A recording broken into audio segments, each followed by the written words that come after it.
On today's episode of WatchJRGo, you guys were asking for a trade up series. One of those video series is where you go from like a penny to a Ferrari or something like that, preferably a Lamborghini. Well, today I've got maybe just that going for you.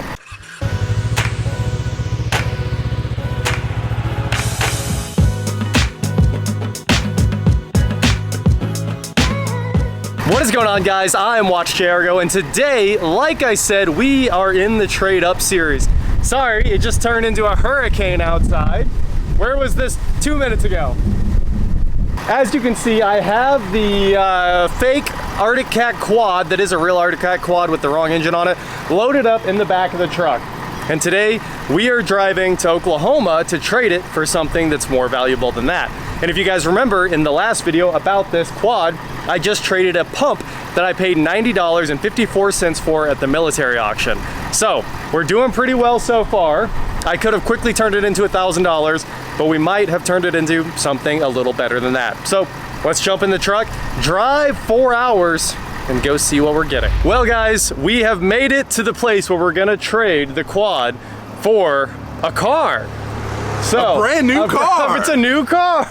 We are here with Kyle. Of course, you guys have seen Kyle in many of my videos, but he is the owner of what used to be Wichita Premier Auto Services. And now, Gearhead Automotive. Gearhead Auto Works. A nice little rebrand there. Oh yeah. It looks pretty cool. I like Thank the you. rebrand. Yeah. Had to tip my hat to my alma mater. Yeah. Pitt State, Pitt Gorillas. State. That's it. Gotta give it to him. Yep. And he now has the quad over there. We just unloaded it out of the back of the truck, and we have traded it for this pristine, bulletproof Monte Carlo. Take a look at this. It's got the good wheels, and it has nothing else on it that's good. So this thing's, It's got a good title. it's got a good title. Is it a clean title? Clean title car. No way. Clean title, baby. I don't know how, because it clearly looks like it's been hit, and the whole trunk got pushed into the back of it. You see, this is active aero. Active aero. As you speed up, the trunk lifts up backwards. Yeah. Okay. Well, that's honestly Selling point. pretty cool. It's worth it. And you said, I actually heard the muffler because I moved it about a foot here. Oh yeah. Oh, Hit it from the side, you can really see it. that's nice. Yeah. Does it hang down in the middle? Do you think? Yes. Lowrider status. Wow, the exhaust is touching the ground in the middle there. I don't know if you guys can see that. There's maybe a ½ inch. Oh yeah. So let's go on a tour. We'll do a complete tour back to the truck. No, you can't go to that side. You said it was pristine. You can't show them that side. Okay. I like the taillight modification too. It's from the active aero. Active aero. They got it. Too much downforce. Pulled the cover right off. Was the door from the front fender and the door from the active aero too? That's the AC. You know what this was? This was the NASCAR wall ride. That's it. That was it. Yep. Somebody was... They took a lap backwards. They did, and this is a standard pace car. You know, it's Monte Carlo. Oh, yeah. Makes sense. So somebody rolled up on the wall and just did a... Yeah. Ooh. I see that. That was some of the... yellow. That was like a banner off of the side of the track there. Got Yeah, a little paint. Rubbin's racing. That's right. Rubbin's racing. Go out and hit the pace car. Well, there's no paint left on the rest of it, so I'm glad he put a little bit on the back.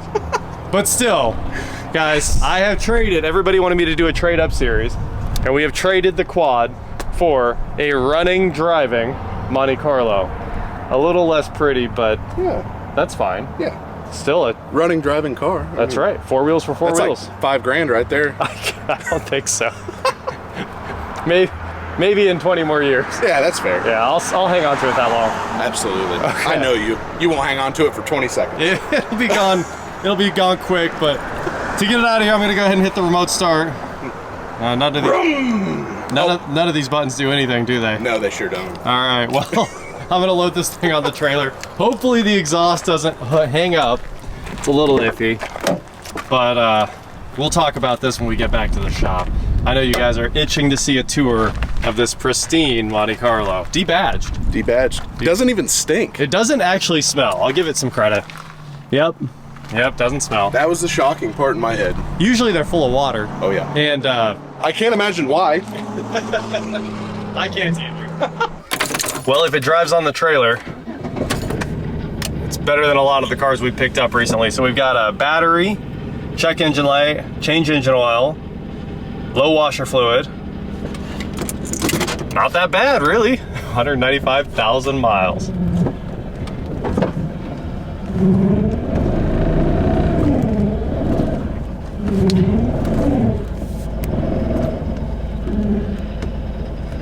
I-beam out. Did you say hold? Yep. Tell me when. Are you kidding me? Kyle, is this supercharged? It sure sounds like it. It says supercharged on the dash. Does it really? It really says supercharged SS. That is amazing. I thought it was. Man. Like, that is clearly a factory dash badge. 100%. Now I gotta open the hood. Did you just not know? It's got a whine. It's got a whine. I don't know if it's the whine that we're looking for. Do you think somebody dash swapped a Monte Carlo? 2JZ engine. 2JZ, no? Yeah. I only see the, you know, the lightning generator. Absolutely. But it is a supercharger to some people. The hood struts work. They do. 3400 SFI, no supercharger. Huh. She's not exactly pretty, but she is a car. Ain't too pretty in the face, but she's super thick. I'm just thinking with my Monte Carlo. That's right. Obviously, thanks again to Kyle for helping load this thing up, because the exhaust might hang up on the trailer, so we're gonna have to very carefully unload it from the trailer, but it's also covered in oil. So I think first things first, we're going straight to O'Reilly's. We're gonna buy some Gunk, soak this thing with the engine degreaser, and then head straight to the car wash to give the engine just a quick spray off there. Because if I have to do valve cover gaskets, intake gaskets, all the things that are probably wrong with a 3400, well, we're gonna have to clean it up because it's just absolutely filthy right now with 200,000 miles on the clock. So let's go get to cleaning and then see what we got. Well, we are here for the first of many O'Reilly's runs for this Monte Carlo. I'm sure there's plenty of work that needs done on it. But first things first, like I said, let's get in here and buy some Gunk, and then we'll head straight to the car wash and blast all this oil off the top of the engine. Hopefully the whole engine bay, make it look like a new car as much as it can. And then we can get to work on it. What up? What's up, bud? Nothing. Thanks, dog. Right, later, bud. I'm out of here. We are ready to go clean some Monte Carlo. All right. Like I said, we'll probably be back tomorrow buying gaskets or spark plugs or whatever. It clearly had a little bit of a misfire, and you guys saw every lights on the dash, so plenty of work to do. Let's get to the car wash. All right, we've got her fully soaked with our Gunk heavy duty. I think that was the gel. I'm a big fan of the gel because it just sits on there and loosens up all that crud. So I know it's not a very pretty engine right now, but hopefully in the next couple of minutes, it's much prettier. While this is setting, I'm gonna go ahead and wash the rest of the car and try to blow some of the oxidation off the roof where it's turned black. So I'm gonna go ahead and fire up the car wash, get to work, and then hopefully here in just a handful of minutes, we can get that engine bay nice and clean too. So let me get to work.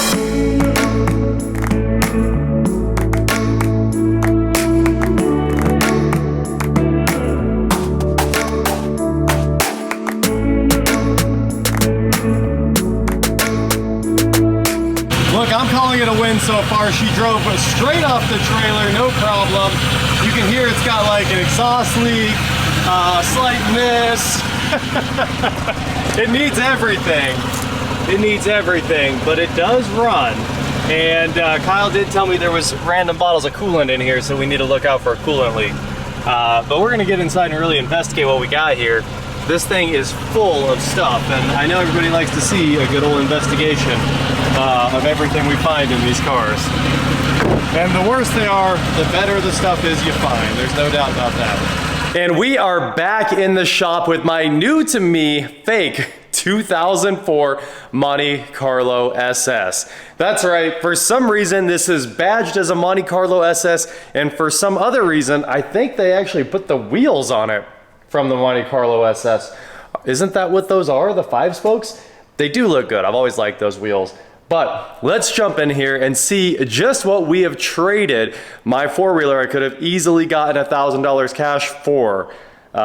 This is probably, I'd say it's like a sideways trade, but sometimes you'll luck out on the car side, right? And even on the car side here, there is work that has to be done to really even sell this thing. So it's gonna be a tough section of the trade up series here. This is the last generation of the Monte Carlo too. The Monte Carlo was a nameplate that lasted forever and also always represented Chevrolet in stock car racing. So this is like, it's kind of a great and kind of a horrible send-off for the Monte Carlo nameplate. So this generation lasted from 2000 to 2007. Like I said, this is a 2004. And of course, it's the two-door personal luxury coupe, but you know, it's like a two-door sedan kind of car because it's gigantic. And it's the largest American coupe ever made. So this thing is gigantic. It's huge, even though underneath it's just a Grand Prix. It was always shared with the Grand Prix as well.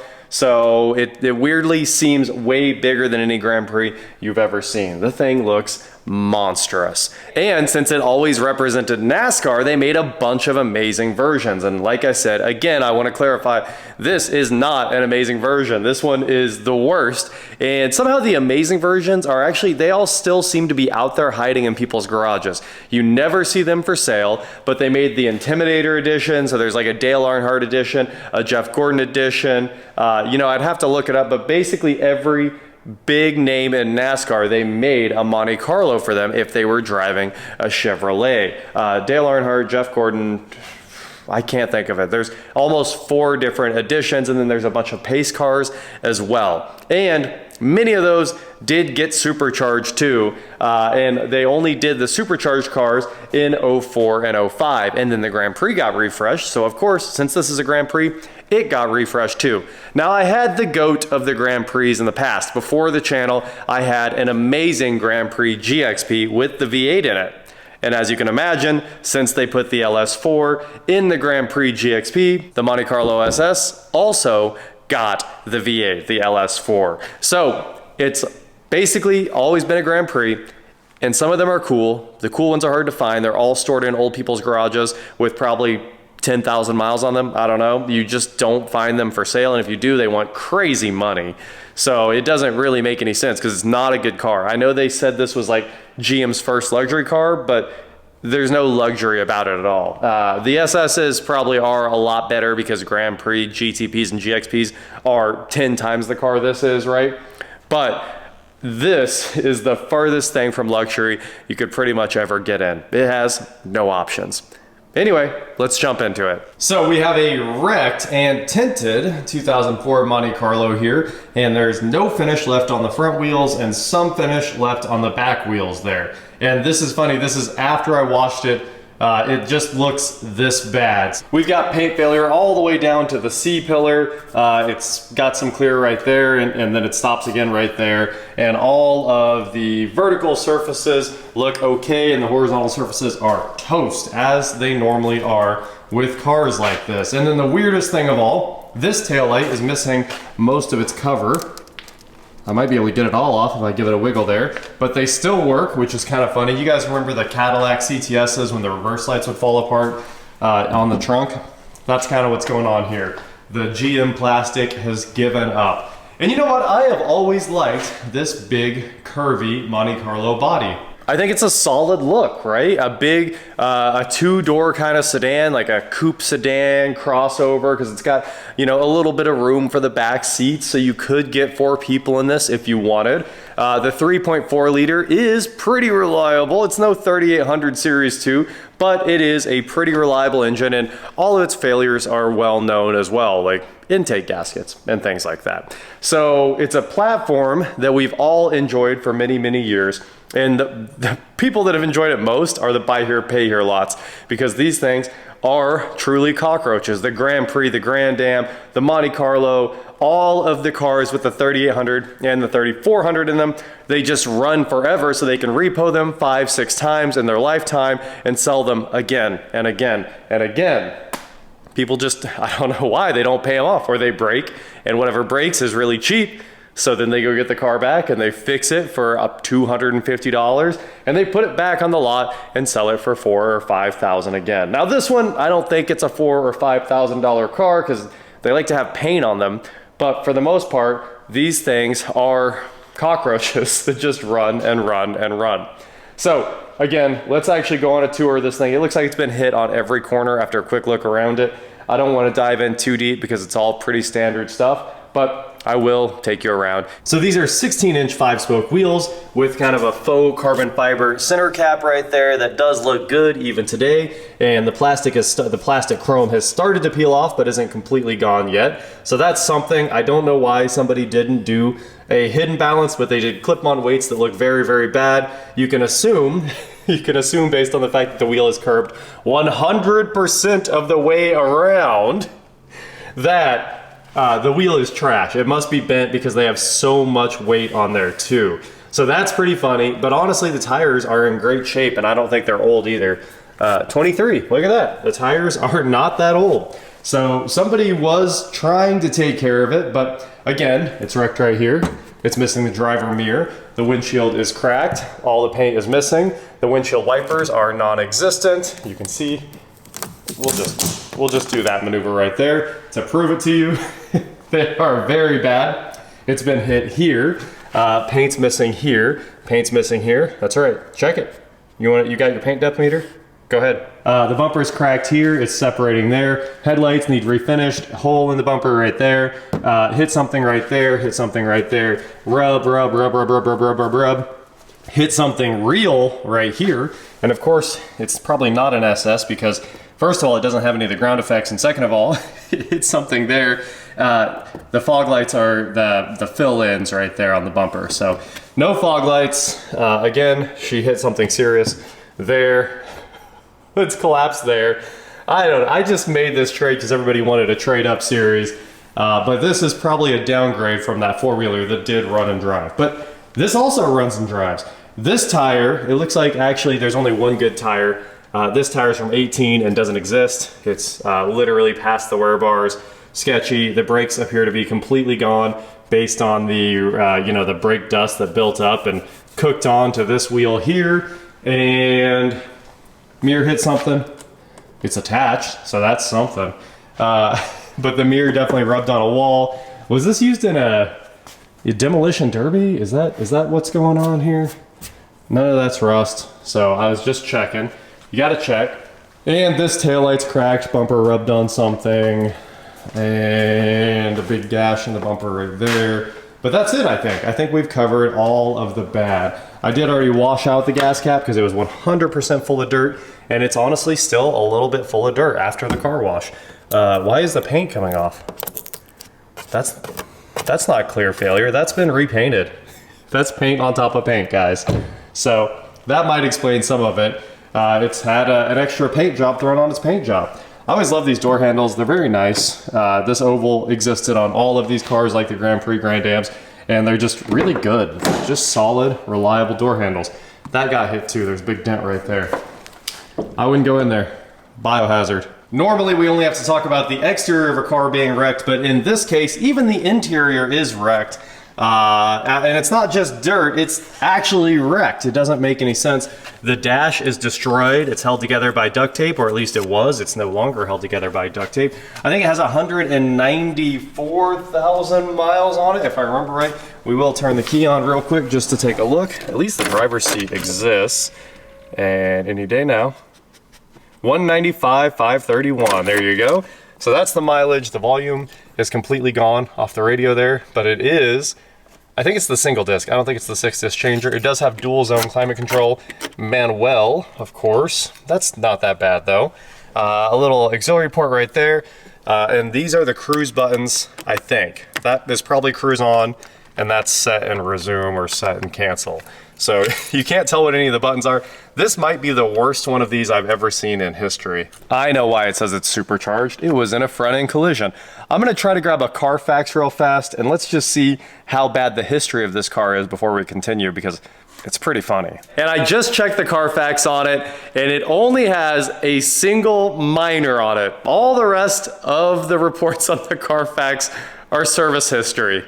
This and its Carfax do not align at all. Usually it's really, really good. But you know, cars like this, like things just don't get reported anymore because no one's gonna turn any of it in. It probably only has liability on it, so there's no reason to ever call insurance. So no matter if you hit 15 deer or it goes fully underwater, she's not totaled. So this thing is in maybe the worst shape I've ever seen any vehicle. Carfax, minor, title, clean. Well, now that we know the facts, let's get back into the tour. We're gonna start over here on the driver door panel, which looks like it's held on by duct tape, but that's actually just holding the mirror on, or really, it's not doing anything. I should just cut that plastic and drop that off of there, and the door would be looking better, honestly. Wouldn't it? I mean, what if we'll just start upgrading this car right now. I wasn't gonna jump right into fixing it, but this is considered a fix with this thing. The classic mirror repair tool. This is the GM tool number 69420. You can buy it on the GM tool marketplace, no question. And to fix your door that's been destroyed by the plastic, you simply take 2 precision markings like this, and that ought to get her fixed.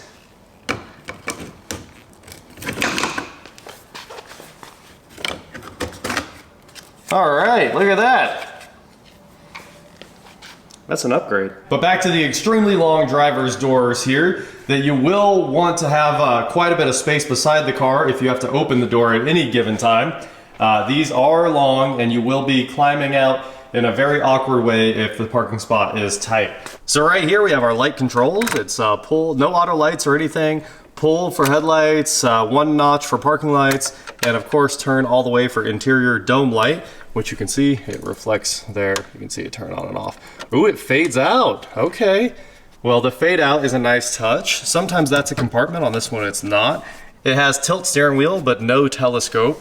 The trunk release is right there, parking brake down there. Pretty standard old school GM here. Push for washer sprayers, wipers right there. The cruise would normally be here, but they did move it to the wheel on this. And then of course, pull for high beams. Oh, only one of them works. That's always nice. 1 high beam. And no secondary stock in this thing. The gauges are simple with the GM DIC. And the DIC is kind of cool on here because it's graphical, right? It shows you all the problems in the message center. So we've got gas gauge, temp gauge, speedometer in mile per hour and kilometers per hour, and a tach, which is always, honestly, the tach was a nice touch because this was kind of an economy car. We do have a lighted mirror with map lights, reading lights in it right there, and flip for dim, nothing else. Some kind of weird ball going on right there, some little crystal ball. I haven't looked up in here. I don't want to put my hands in here, but I did it. And there's nothing in there. Good, good, good, good. These do not extend. Wow, I've never seen anything more broken in my life. No lights on the mirror. And if you want to extend them, you have to use this little slide out wing on the sun visor. So that is the upper console. There are no more features. This thing has nothing. Giant hazard button. It's honestly surprising that it works. We do have the radio, which should, usually in this GM era, you could hit the power button and get them to turn on. Okay, you can hit the hour and minute and see the time display, but that's all you get. So unfortunately, you can't turn it on without the key in the car, so you can just chill and listen to music. I love being able to turn on the radio without having to have the key in the car. But this is the basic one where the cassette player is a blank instead of being where it belongs, and no 6-disc changer either, if I had to guess. I think this is just a single disc AM FM. And then, like I said, dual zone climate control. We do have a 12-volt aux port right there. 1 cup holder there that was full of money. Now it's usable again. Another cup holder there, which had that junk in it, but it's usable again. Glove box, very simple. It has that receipt for the tires in it and some old insurance. I think like I said, this panel probably got replaced because the airbag deployed. And then this big deep center console and a shifter. That's literally it. There's nothing to show you guys. It has no features. It has a dog, apparently, and I need you to not lick anything in this car. You can't do it. Okay, you're gonna have to hop down because everything in here is poison as far as I'm concerned. I wouldn't touch it with my hands. And in the back, if we release the seat, it doesn't slide forward on the release, which is kind of annoying, but it does have latch, and it also has 2 cup holders on the flip down center console. The speaker grills are broken out of the back. The tint is purple and coming off. And all the tint is purple. Look at that. Even the little side windows there are purple. All right, so this thing is front wheel drive with a 4-speed that is driven by that somewhat power making 3400. I will say after washing it, it looks like it's pretty clean, you know? I did a pretty good job at the car wash there, and it's not gonna be terrible to work on this thing, but it does need a lot of work. It's out of power steering fluid from what I can tell. Power steering was making a ton of noise. Wow, it's got a vacuum pulled on it. So there is no power steering fluid in there at all. We've got a bunch of trash that's made its way down in over time, and it's probably going to need valve cover gaskets, intake gaskets, really the whole setup that 3400s always need. And it would also be good to find that power steering leak wherever it is, but it's probably the hose. It's usually the hose on these, isn't it? Oh, look at that. I mean, maybe it's just not secured, but it's usually the hose. Now, Kyle told me when I picked this up, he had already done a lot of work to this car as well. So one of the transmission cooler lines was spewing transmission fluid when they picked it up, so he's already replaced that with a brand new line. He also replaced most of the front end, at least in the steering system. I think it's got new outer tie rods on both ends, and it might have inners too. He was telling me it had something in there, and I think it also has new wheel hubs in the front. I mean, he has done a ton of work to this car already to take care of a lot of the critical things that keep it on the road, and now it's just running badly. So in the next video, we're gonna find out just how badly when I scan this thing. I also remembered something else Kyle said they just did to this car, which is absolutely crazy. The balancer, you know, the rubber dampened balancer on this thing was starting to fail, so they just put a balancer on it too. So if we look down in here beside the accessory belt, you see that brand new giant black pulley down there. That's the new balancer. It's got the sticker on it and everything, so that's fresh. And now it says it's not charging too on the dash, which does make me wonder. Well, that's on there. That's on there. You know, everything's connected. Maybe the alternator's going bad. Maybe this thing just doesn't know that it's charging. Really, I have no idea what's going on with it, but it runs and drives and starts up every time. It does say it's not charging though, so that's kind of interesting. Also, this is supposed to be supported, right? I feel like it's not supposed to just sit there.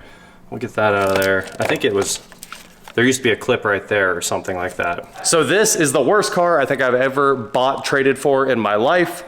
Hopefully it goes okay. It could definitely go sideways very quickly and we could end up putting way too much money into this car, but somehow it's clean title, like we said early on, and it does run and drive, and I did trade a fake four-wheeler for what now I guess this is a fake supercharged Monte Carlo SS. That is it for today, guys. Thank you so much for watching. Don't forget to head on over to shop WatchJRGo.com for cool shirts, not like this. And please like, share, subscribe, do whatever you want to do, and I will talk to you next time. I put power steering fluid back in it, drove it out here, and it leaked all of it out in 1/2 second. That's wild. Also, all that oil came out of it too. So it's got self-changing engine oil and immediately emptying power steering fluid. That's kind of cool.